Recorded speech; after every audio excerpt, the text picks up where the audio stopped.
Hi guys, Jackie with Famish Farm, and we are back for another work day. We are into a stretch of 90-degree days here in northwest Alabama, so I'm hand watering just to make sure everything gets a good drink, and then I'll go back in the afternoon and if need be put it on the automatics for a 15 or 20 minutes kind of thing. But so far, the once a day good drink is keeping everything in pretty good shape. However, I noticed yesterday some Japanese beetles in my canna lilies, so I'm going to treat those lilies on my side yard in a planter. And I've got knockout rose bushes up at the front, the driveway out by the road that are susceptible. And I've got a rose bush in the back, kind of a memorial for my mom. I'm going to go ahead and hit with just some 7 to take care of that. And then, little weeding, little harvesting. I took some pictures of the flowers that are coming on. I've got one that I need to put in Plant Snap to figure out exactly what it is. It was in a pack of perennials that wasn't identified, so I'll figure that out and leave some pictures either here or on Instagram, one or the other, or maybe both. We'll see. So enjoy my work day.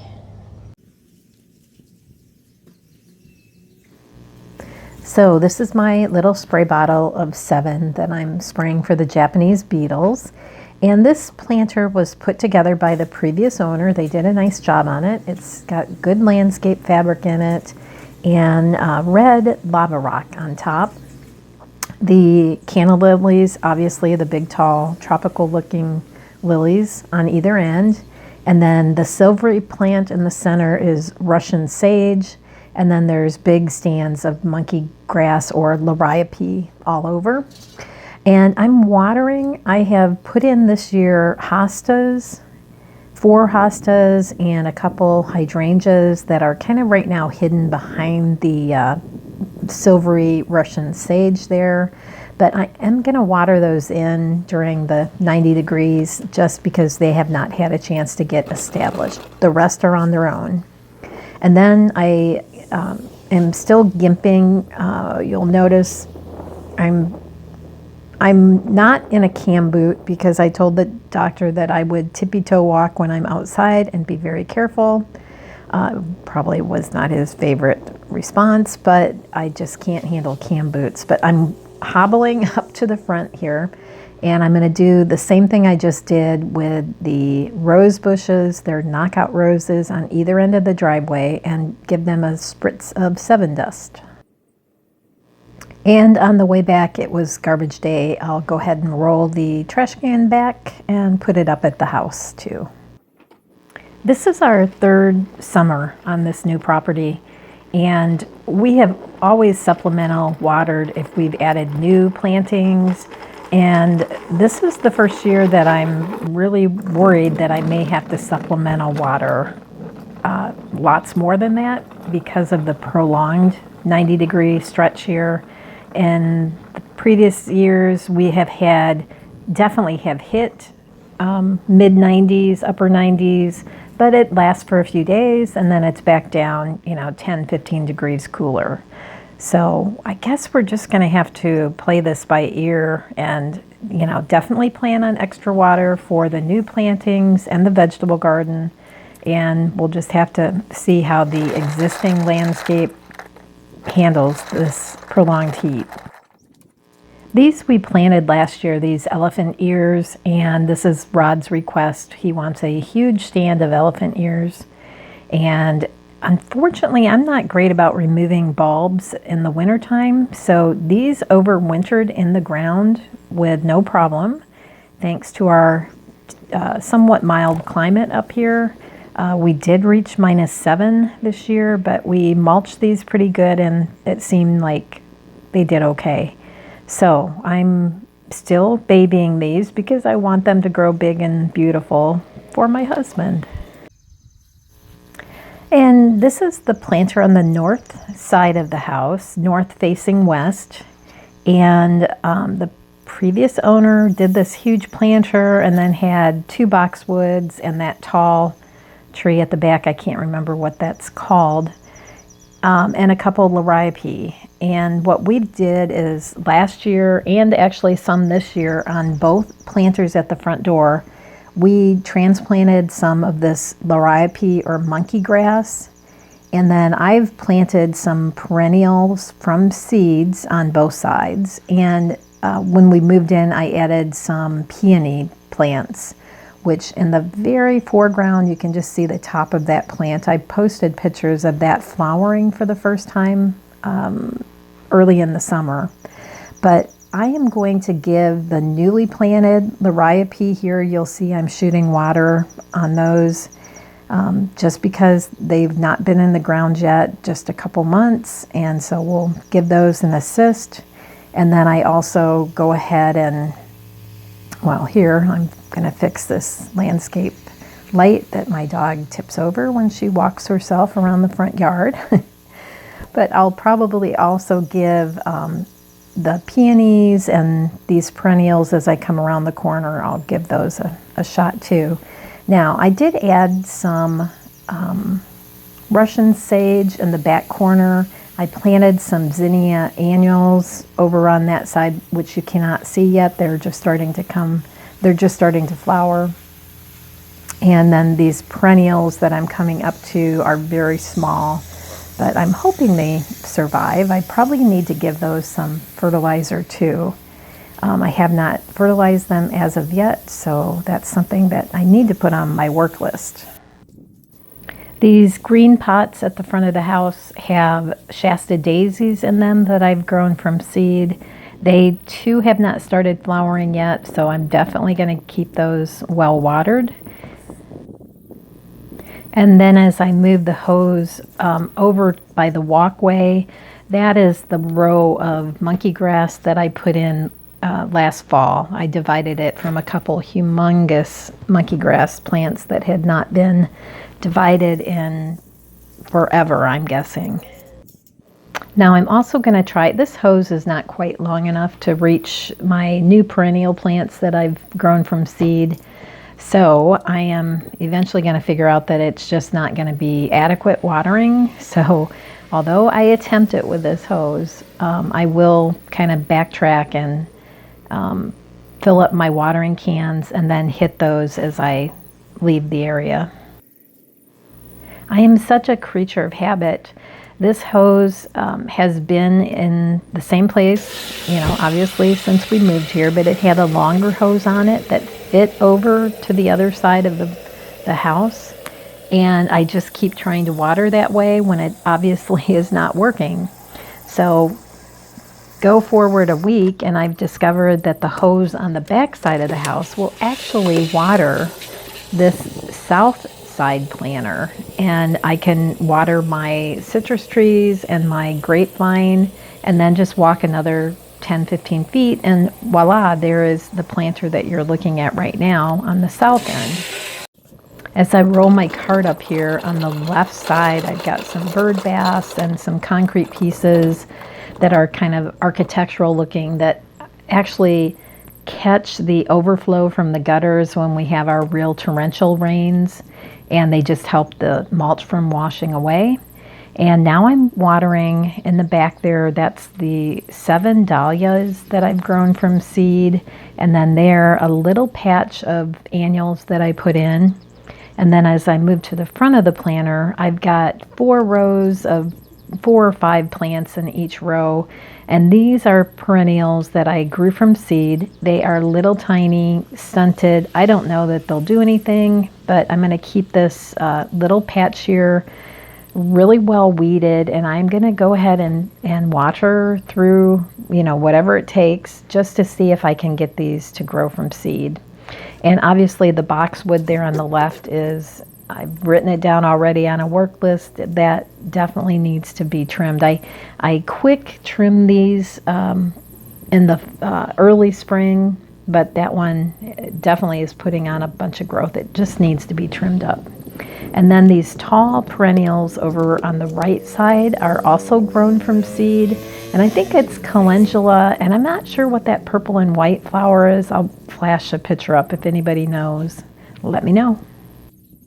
And then I've got a couple peonies that we put in that I'm going to shoot some water on while I'm back here. And I've got some low-growing phlox that need some water, and just today I watered them.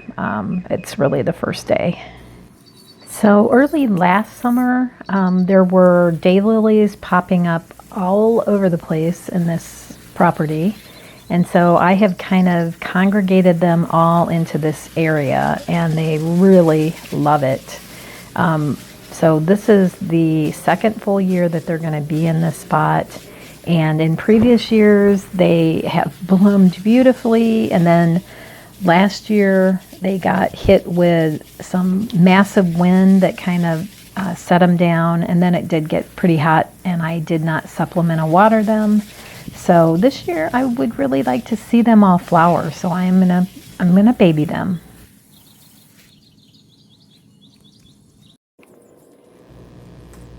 And then I'm going to move over to the side of the house, and this is the south-facing side where we added our grape arbor, and I've got a couple citrus plants in pots here.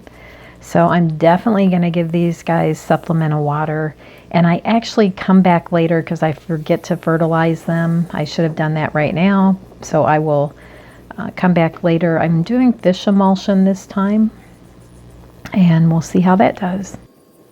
And while I'm here, these windows get some cobwebs in them, and I'm going to take the time and just clean the two basement windows here good and get rid of any cobwebs and grass clippings that have been hanging out there.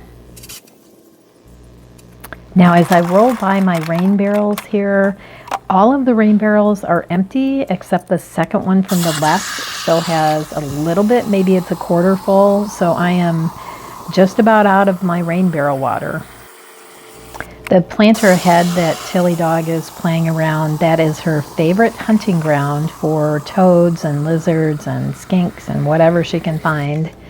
And she is notorious for walking through the pots, digging them up. I have repotted these 3 or 4 times so far this summer. It's one of those things I kind of consider sacrificial because she enjoys it so much, and I have just enough fresh parsley, dill, and basil that I will be just fine. So I am going to shoot now my some fertilizer on both this planting bed, the round planting bed right in front of us, and then over on the side is my lettuce growing table that I just cut for mainly baby lettuces. And then I'm going to grab my hose and I will water that fish emulsion in real well on both of the planters and the lettuce growing table. I also have converted a little metal stand that actually is a cooler or an ice bucket, a big ice bucket, into a kind of a bird watering station that's got a little bubbler fountain on it. And I'm going to take time, it takes a few minutes to fill that up over here also. And then we're going to move our watering cans filled with water and the fish emulsion mix out to the vegetable garden. And I'm going to start with the plants on the back row underneath the trellis. So strawberries, raspberries, the elderberry. So they'll each get a drink of fish emulsion, and then I'm going to come back with the hose sprayer and give them, water that in. Now, this is my therapy right here. Put that hose sprayer on the shower setting and just go to town. This is one of the many reasons I love being out in the garden.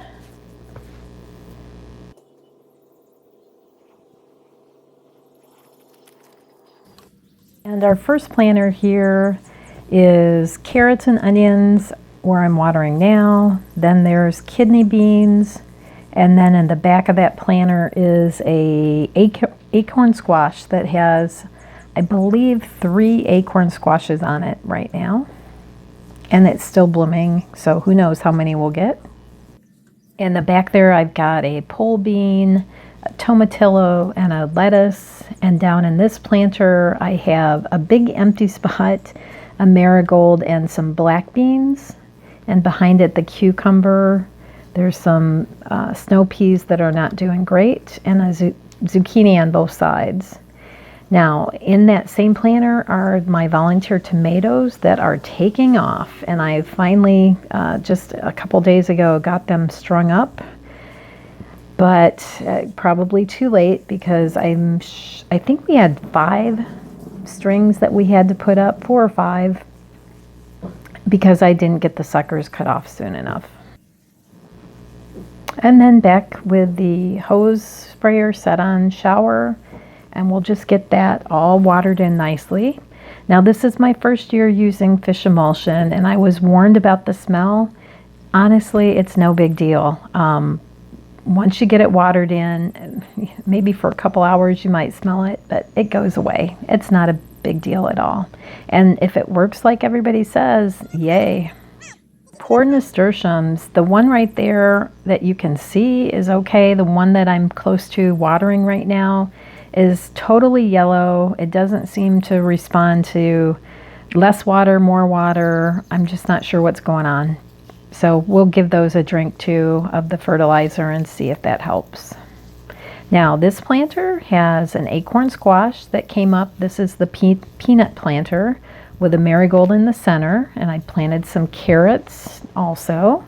And now I'm back doing some Roma tomatoes. I have a big red tomato. And then when I come around the other side, I'll hit in the back bales my peppers. And I think I have another tomato or 2 back there where I am right now. And I get so excited by that volunteer tomato, I forget to do behind that bale, which is another tomatillo, the other zucchini, and my snow peas that are still just struggling. Although today I did harvest my first snow pea off of them, and it was so good.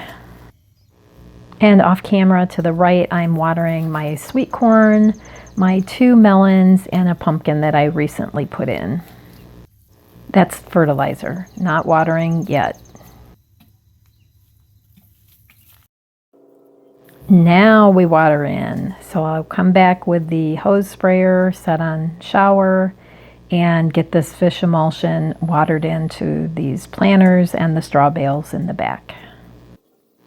Part of the reason that this last row of my 3 sisters sweet corn plot might not be doing so great is what you see here, is this hose. I'm trying to not drag it across the ears of the stalks of corn and the pumpkins and the melons and everything. So it just is a high traffic area.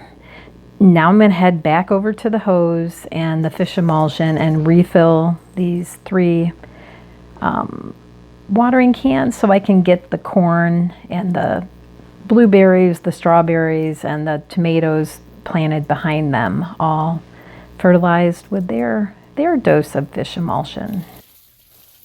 And I've also prepared some for my Rose of Sharon and my lilac that are over against the shed. So I am definitely going to give those guys a drink of fertilizer, and then I eventually will get over to the side yard here and do the 2 struggling herbicide drifted raspberries that I planted, the lilac, and then right in front of the van is some sage and a couple rosemaries that I just planted this year. So we're going to give all of those a drink of fertilizer and then follow it with just fresh water to water it in. And then I'm just going to fill these cans up again that have some residual fish emulsion in them and use them on the rows and the 2 new beds of sunflowers we put in, just small, like maybe 36-inch long beds of sunflowers up against the fence. And we'll give those a little drink too. And I'm not going to bother with extra water to water that in because it's so diluted. And to rod every afternoon puts extra water on those plants as the afternoon dries up. And then we will basically go back into the garden plot and water in the Three Sisters plot and the strawberries and all those places that we've just put in all this fish emulsion. This was my first full work day after breaking my heel. And it looks like I'm just standing with full weight on both feet, but you'll notice there I'm resting my right leg. It's always bent. It never has full weight on it. I'm just walking and resting it on my tippy toes. And I was absolutely exhausted after, this several hours of putzing around. And this was not heavy, horrible work. I made it easier by using the cart so I didn't have to carry the water cans in each hand. And, I did some things to make accommodations to this broken heel. But oh my gosh, guys, I do not recommend this type of activity if you have a broken heel. But it's our yard, it's our garden, it's vegetables that we're growing. And I don't want this one bad thing that happened to affect how much food I'm going to be able to put up from our summer harvest. Hey guys, thanks for being here today. It was a productive but very hot and sweaty day, but we got done what we needed to get done. And we're going to be gone for a couple days coming up. We had a funeral last week. Now we've got a funeral to go to up in Illinois. And so we'll be out of pocket for a couple days. I'll have to get the water computer set up on the hoses for the garden and get that taken care of. But yeah, we're kind of looking forward. It's bittersweet, as always, funerals are. But we'll get to see our family up there that we don't see often enough now. And, probably go out to dinner, spend some nice times catching up with people, and that'll be good.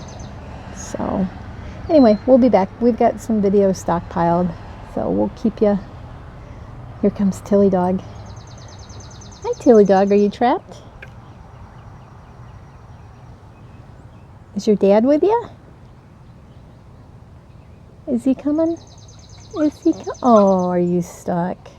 Oh, hang on, we gotta help the girl. Anyway, thanks for being here, and we'll see you next time with some other project going on in the yard.